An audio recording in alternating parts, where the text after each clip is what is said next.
I still love this song, Blake. Well, by love, I mean I can tolerate it. Yeah, it's a good song. They only play it one time during the movie. Seems like it should be playing a lot more. Yeah, it seems like it should have been the intro, and then we get the Monster Squad at the end of it. Some kind of rat music. Next to Ken, Bill Paxton. Y'all go check it out. Day 6, 31 days, me and Blake, and we're sitting here, guys, and those of you that are familiar with the product are going to ask, why are you doing Monster Squad again? And I'm going to throw this out there, Blake, and then you can follow whatever you want to say. I want to review Monster Squad every October. I love this movie.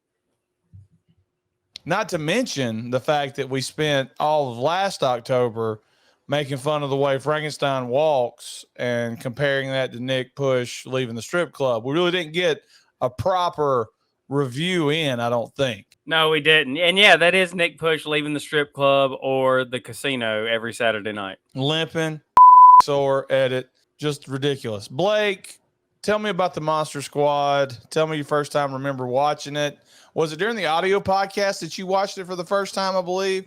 Tell us all about it. Yeah, I was introduced to this movie pretty late in life. I want to say 2017. You made me review it for the audio podcast.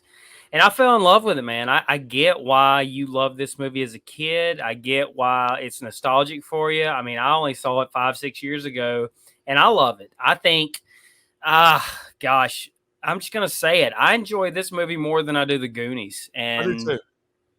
And I mean, and I'm glad I brought that up. Segue. Ronnie, if you swap casts, you put this cast in Goonies, you put Goonies cast in Monster Squad, do we get the same success? No, I don't. You give Spielberg these kids, and then you give shit ass Corey Feldman and Sean Astin. Who's the guy? Who's the guy that directed this movie? What's his name? I believe his name is John Carpenter. Fred Decker is who directed this movie.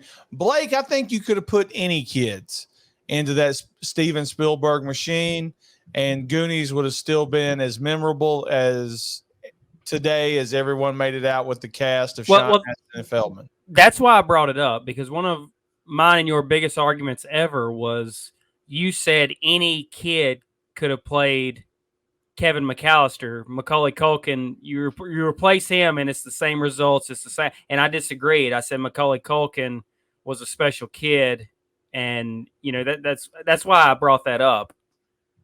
Home Alone made Macaulay Culkin. Macaulay Culkin didn't make Home Alone. You could have stuck any cute kid into that role, because as much as you want to talk about Home Alone, the movie is made by Daniel Stern and Joe Pesci. I mean, those two guys being goofy and going after any cute, adorable kid, that movie's still going to make a ton of money and spawn 72 sequels. I will stand by that. Now, as far as the Monster Squad and the Goonies go, just looking at it, Blake, the kids from the Monster Squad, even though I like them better than the cast of Goonies, I don't think they're as good actors as the kids from Goonies. Obviously, the kids from the Goonies went on to have great careers, and the guys from Monster Squad, you've never heard from them again. Yes, I think you could have swapped cast, and I think Goonies would have still been a huge success, and I think Monster Squad would have been a better acted movie because you'd have had actually better actors in it. But I like it the way it is. Monster Squad is my Goonies. I love the Monster Squad. It gets better and better the older I get. It's cheesy. It's fun. And I love everything about it. They made a Universal monster movie and threw a bunch of kids in there. It's old school mixed with a little bit of new school. I love the way it's shot. I love all that stuff. So without further ado, Blake, let's get into it. What is your good? I do think that this is one of the movies that deserves the remake treatment, Ronnie. They couldn't get it right. They wouldn't get it right. You don't think so? You don't think we could get like a Netflix show out of this? Well, or I mean, HBO Max show. I think Stranger Things. I think you That's owe a probably lot. close it's going to Yeah. get, right? Yeah, you owe a lot of thanks to the Monster Squad for Stranger Things. But if they do it in today's climate, you're going to have a edit. You're going to have two edit. They'll throw in and a edit. And Yeah, but you're just talking about the monsters.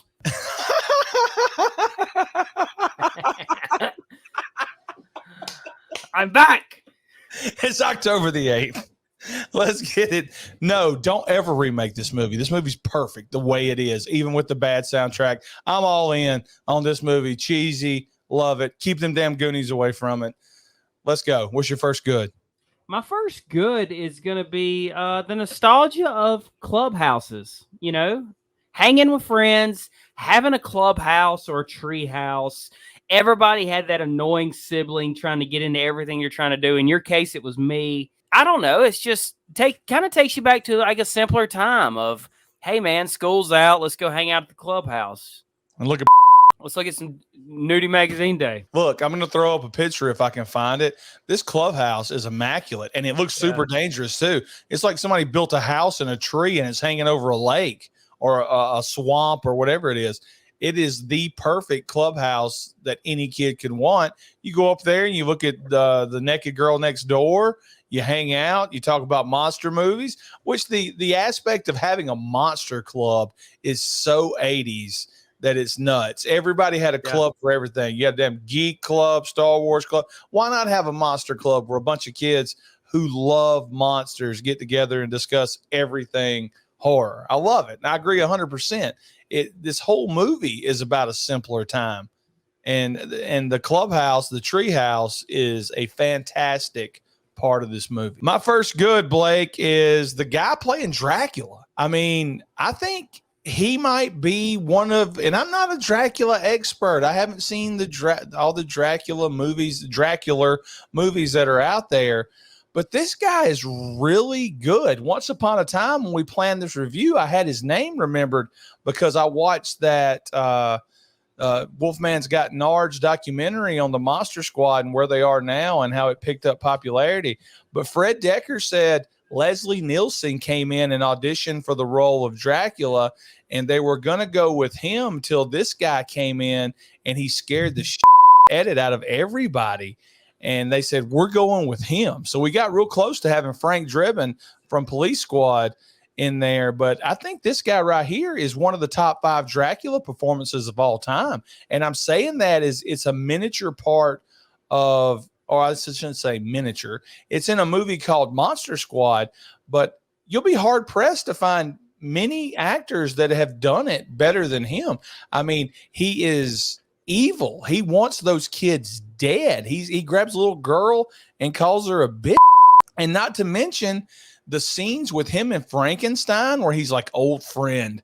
I can believe that they had a relationship once upon a time and he's done his bidding. You know, they're all calling him master. He's like Elvis. He's just there to take care of business. He blows up the effing clubhouse. Yeah. He blows up the cops. The scene where he's standing there while they're reading off the spell to open up the abyss, and he's walking down the street as the cops one by one run up to him, and he's breaking necks and cashing checks. Everybody talks about that scene from Halloween 2018 where it's one continuous shot. They stole that from the Monster Squad and this Dracula shot right here. 100%. Oh, I dropped my phone. This actor's performance as Dracula is at the top of my good list. He is amazing in this movie. I really believe they could have went the cop-out route and had him just want to steal stuff from the kids. But this guy wants to kill these children, and I love that about this movie. Yeah, so I'll piggyback off that one because my next one was the look / portrayal of the monsters. And, you know, obviously Dracula being the main one. Meeting adjourned. After he blows up the clubhouse, one of the coolest scenes, grabbing Phoebe by the throat and says, "Give me the amulet, you bitch!" Fantastic. I thought Uncle Rico from Napoleon Dynamite, you know, he plays the werewolf. I love, and I'm with you, I don't know much about these Universal. I didn't see these old school movies. I love how he portrayed the character like he doesn't want to be the werewolf, but he knows the full moon's coming, and he's trying to tell the cops, "Lock me up, put me in a cage. Come on, guys, Put me in a cage." And the creature looks awesome. That might be Frank- the best looking thing in the movie. And say what you want about Frankenstein not looking exactly like Mary Shelley's version, but I think he looks cool. He's a big ass bastard, bopping around town. I thought these monsters looked great. The least popular one out of the bunch is the Mummy, and that's just because he jobs out really quick. And how did the Mummy get in the closet, Ronnie? Why did he get in the closet? He escapes a museum and he breaks into the kid's room to get in the closet. I don't understand that either. I guess it's so they could get I got a monster in my closet gag, and the guy from Ernest Saves Christmas runs in there with his crooked eye and opens it up. Look, don't sleep on that mummy. That mummy is pretty awesome when you take a look at his eyes and the teeth part right there. It's pretty awesome to see that. And I think that's the most kiddie way that you could kill the mummy in a perfect way, with Rudy shooting the bandage and it sticking to the tree. Like, everybody's always wondered what happens to a mummy if you unravel it, and we get to see it in the Monster Squad. It's just nothing left but a jawbone and a bunch of bandages. So I mean, I agree with you 100% on that, Blake. These monsters are fantastic. Uncle Rico, because I don't have him on my good, he does a really great job of being the Wolfman. Like Blake said, he is torn. He doesn't want to kill people. Dracula's drugging him to keep him at bay until he can fully turn, because when he turns, he does Dracula's bidding. The scenes where he transforms is terrifying, and this is a kids movie. When he is in that phone booth and he calls Sean's dad and he's like, "They're gonna kill your son." And he's transforming.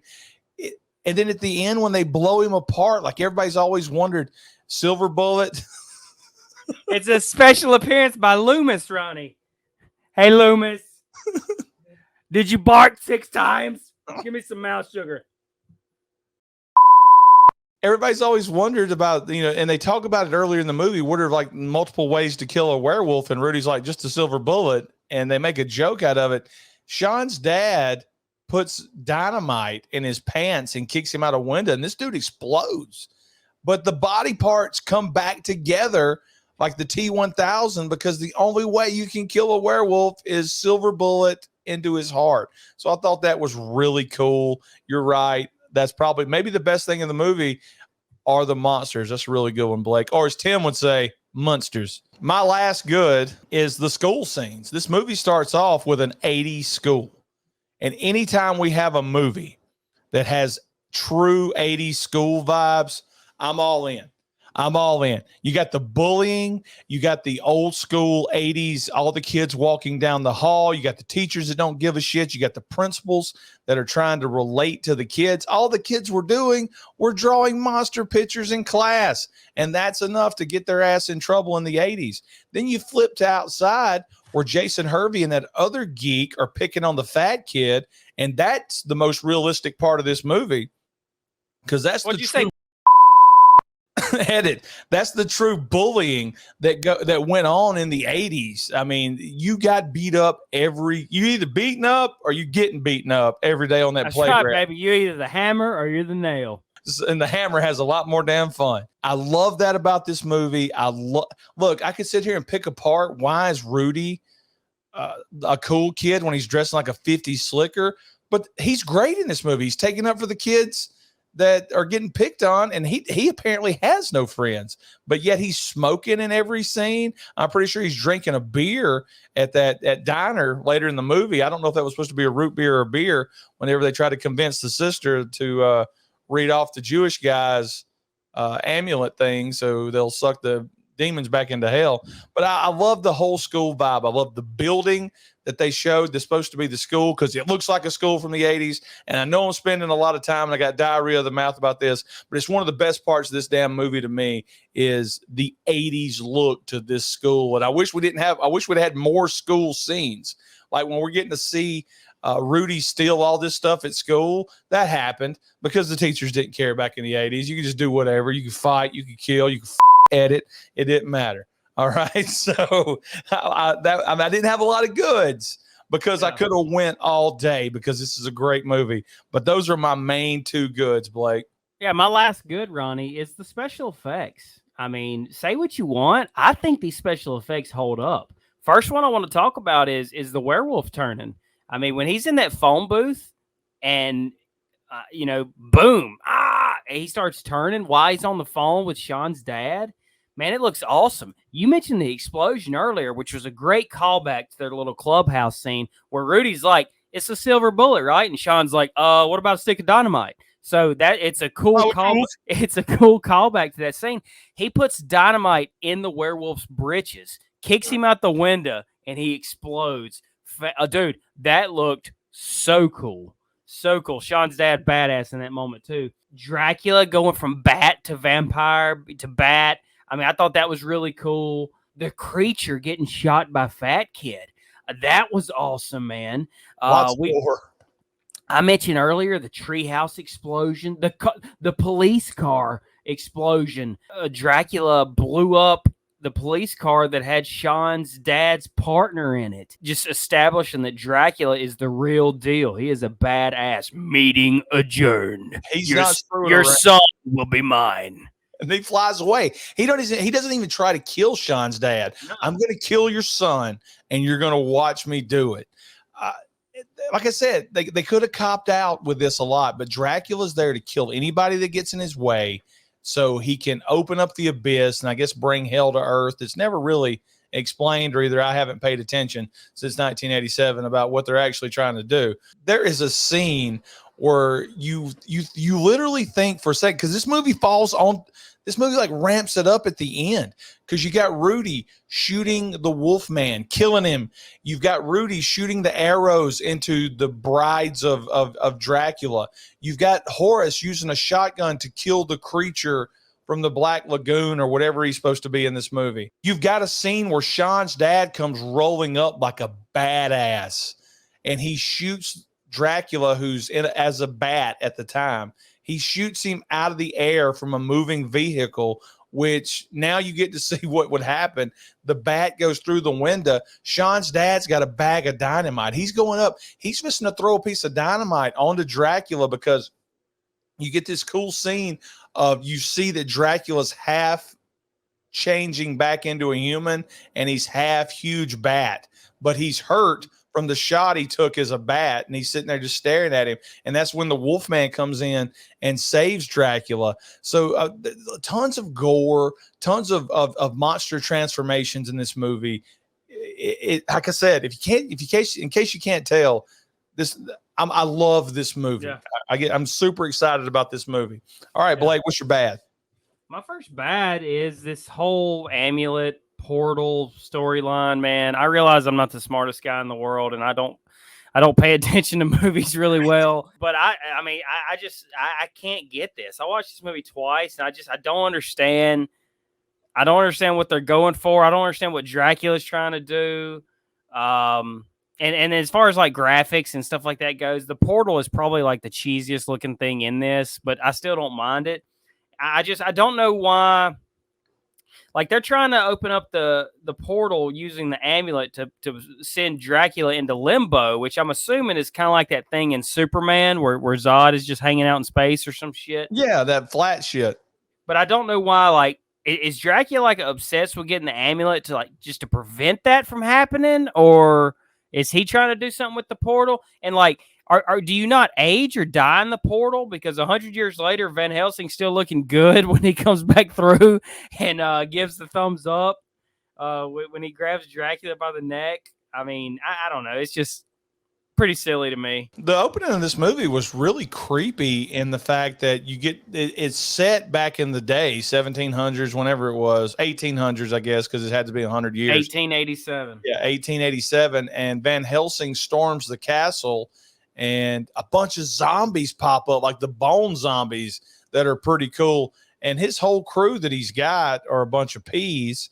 and they are easily taken over before they open up the amulet or they open up the portal with the amulet, and they all get sucked in and they sort of just screwed up. And then I think Dracula's trying to bring all the evil that's been sucked into that portal back out into Earth, and he's going to control it. I mean, leave us in the comments if you know what the portal is.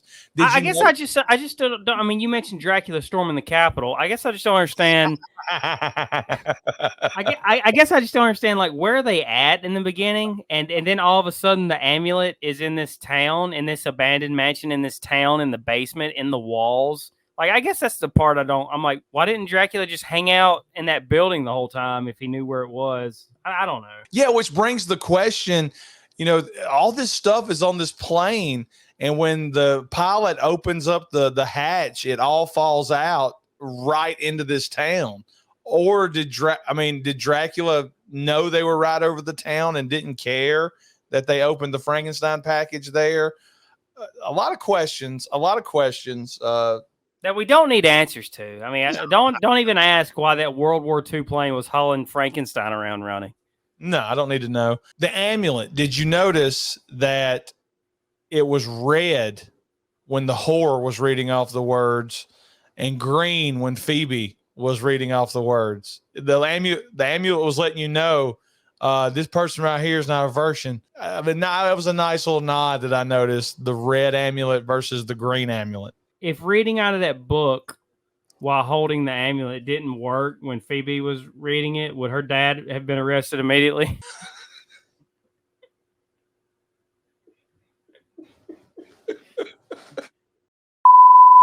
My first bad. And look, these bads are not bads. Okay. It's just, I had to find something. Eugene, why is he in this club? Everybody in this club is middle school except Eugene, who is apparently, he's got to be first grade because that's the kind of paper I wrote on in first grade. Yeah. So why is it doesn't explain. Now, if they explain that he was Patrick's brother that lived next door and that's the reason he's in the club, that's great. But he's not Patrick's brother. So why is a first grader hanging out with all these middle schoolers?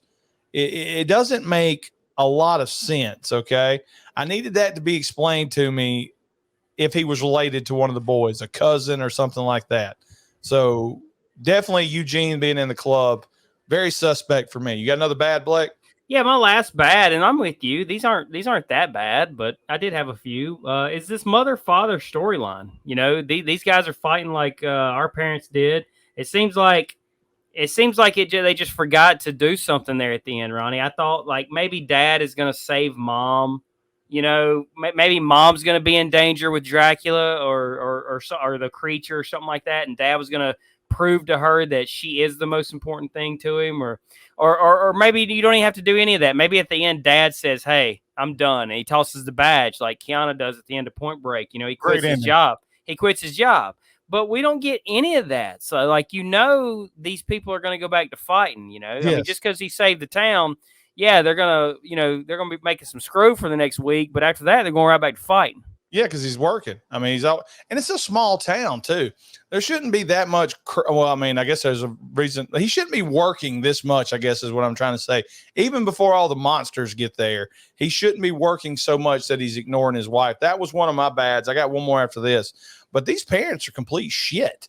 I mean, they're constantly fighting in front of the kids, which is 80s style. We were used to it. That's the reason we're hardened. Yeah. That's the reason we're built different.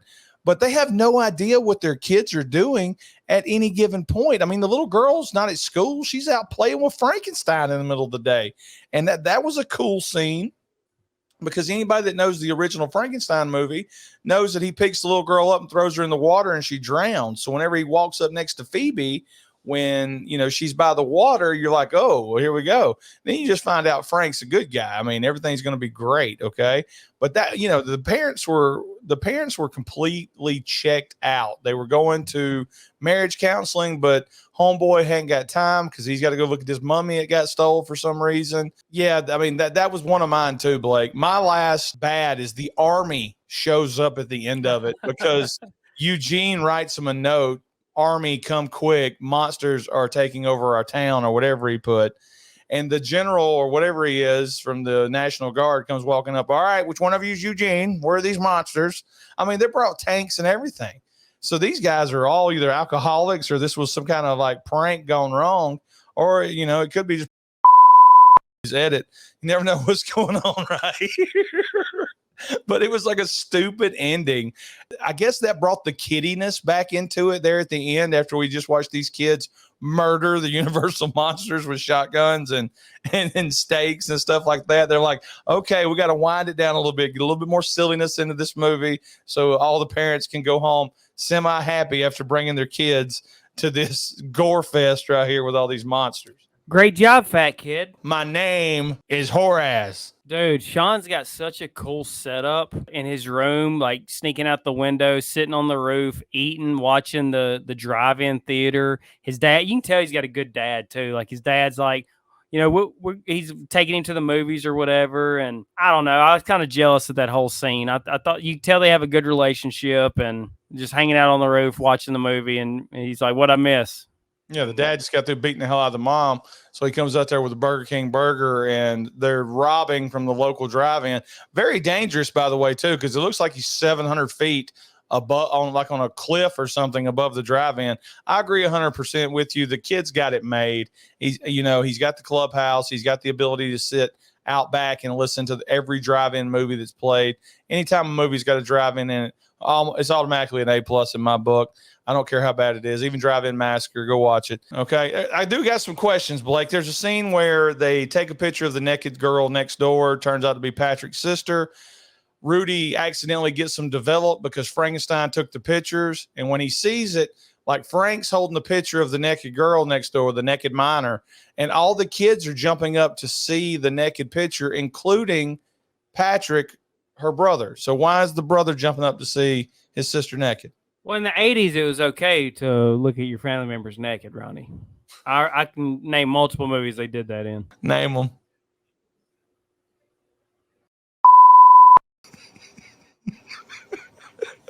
Who is your ugly? Who is the ugliest person in Monster Squad from 1987? I got to go with car, man. I'll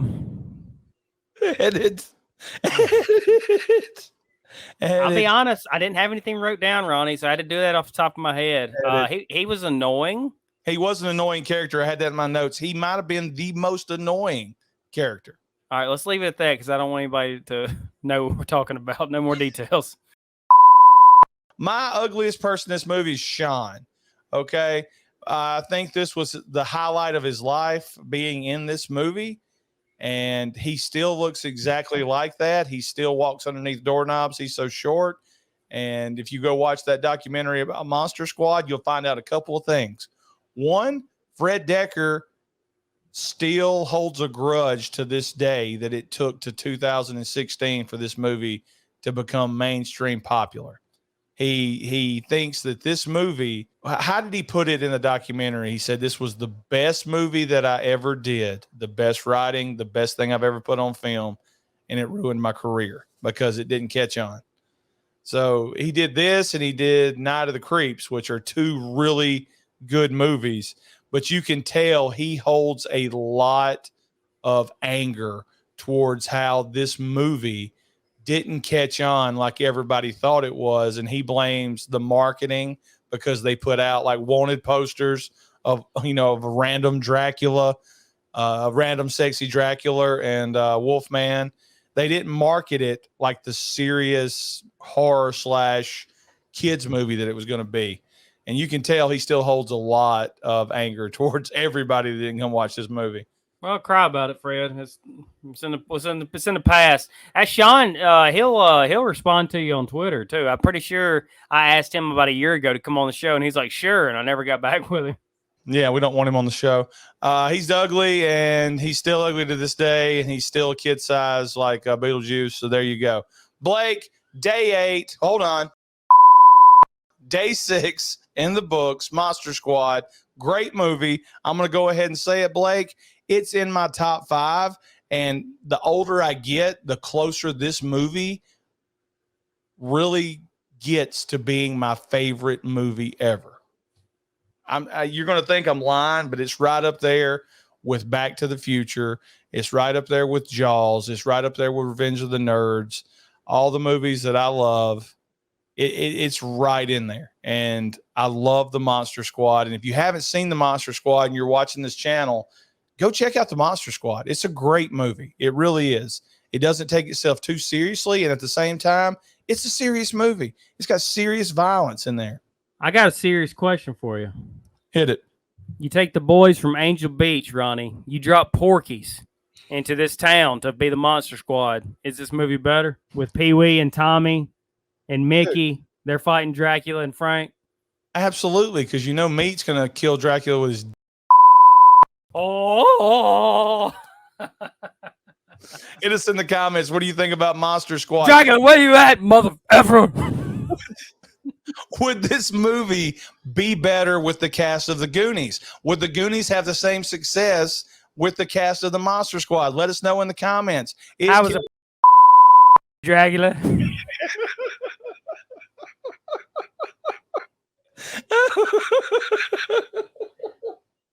Hopefully you guys are enjoying October.